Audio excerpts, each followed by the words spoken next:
Ketemu lagi bersama saya Dato' Wira Safarudin. Pada kesempatan yang berbahagia ini saya akan memperkenalkan bagaimana kita memperlakukan keris sebagai sebuah aksesoris dalam berbusana Melayu. Baik, di depan saya ini ada dua keris. Yang satu keris panjang, yang satu keris pendek. Ini disebut juga dengan badik. Badik ini merupakan senjata khas dari Kepulauan Riau.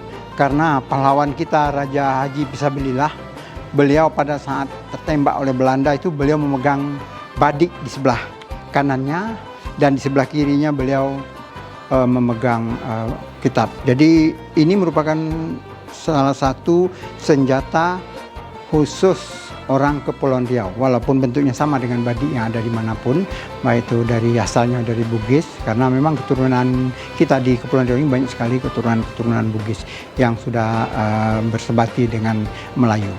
Dan satu lagi keris adalah keris tarung. Keris tarung ini atau keris ini juga disebut dengan keris jabatan.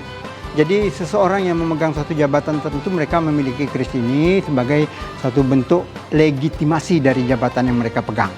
Oleh karena itu, keris jabatan ini dia bisa sebagai keris tarung dan juga sebagai keris perlambangan, sebagai kepala jabatan. Nah, sekarang bentuknya panjang. Memang sangat panjang karena cara pemakaian keris ini berbeda dengan cara pemakaian keris yang lain.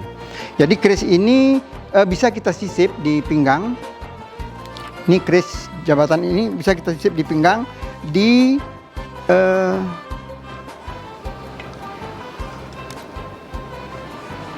dekat pinggang kita yang dekat dengan bengkong, ya, bisa di bengkongnya.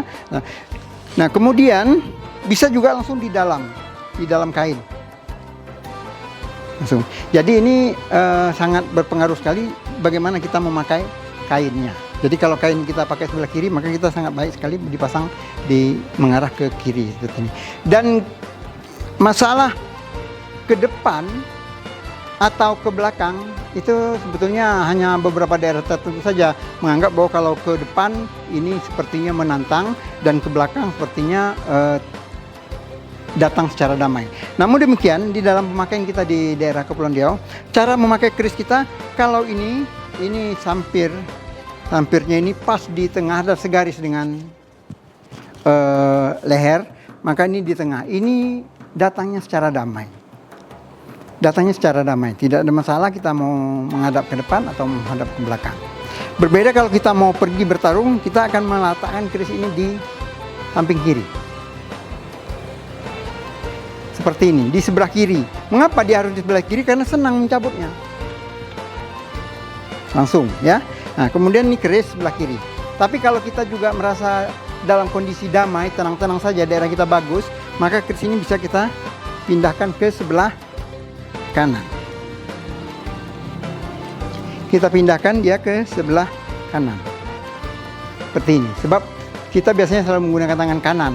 Jadi kalau tangan kanan tidak bisa seperti ini. Jadi halnya seperti kiri. Jadi kalau kita menggunakan tangan kiri tidak mungkin dalam waktu yang sangat berbahaya.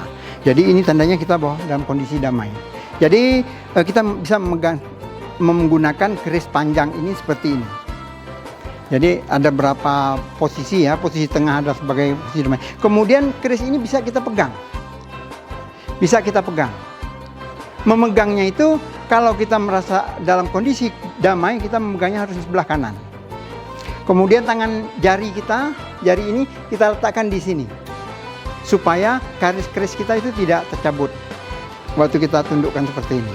Memang keris kita biasanya sudah terkunci, dia memiliki kunci sendiri, ini tidak akan jatuh, tapi dia harus dibantu dengan jari telunjuk. Kemudian kita bisa megangnya seperti ini. Atau kita bisa memegangnya seperti ini. Tapi harus dibantu dengan jari telunjuk agar dia tidak copot. Dan bisa juga kalau dia di sebelah kiri. Sama seperti halnya. Tapi kalau di sebelah kiri ini mungkin kita selalu untuk berjaga-jaga. Kalau ada musuh yang datang, maka kita harus dapat bereaksi dengan cepat dengan tangan kanan kita langsung memegang hulu keris dan kita akan mencopot. Ini dia. Kemudian kalau keris sisip, nah ini keris selip ya, keris ini memang keris pendek, dia hanya diselip aja di sini. Biasa seperti itu, dia diselip aja. Jadi tidak heran jika orang menggunakan dua keris sampai di sini. Masih ada keris sisip atau keris selip dan juga ada keris jabatan di sebelah kirinya gitu. Jadi ini keris selip. Keris selip jarang sekali kita pegang. Jarang. Jadi keris selip harus diselip ya. Juga seperti itu kalau dia meletak posisinya harus pas di depan kita. Dan kemudian kalau kita memegang keris ini, kemudian kita juga memegang keris ini, lalu kita akan membuka keris. Kita usahakan membuka keris itu, ini kuncinya tangan jempol kita harus di sini. Lalu kita tekan. Nah, ini tekan sedikit, kemudian tarik. Narik keris bukan kerisnya yang ditarik begini, bukan. Tapi hulu kerisnya ditarik. Begitu juga mengembalikannya, untuk masukkannya harus masuk dari atas. Usahakan untuk tidak mengenai sarung ini, bagian dalam itu. Sebab kalau terkena sarung bagian dalam itu, keris kita juga akan rusak. Oleh karena itu, cara memperlakukan keris ini harus kita pahami betul agar tidak keliru.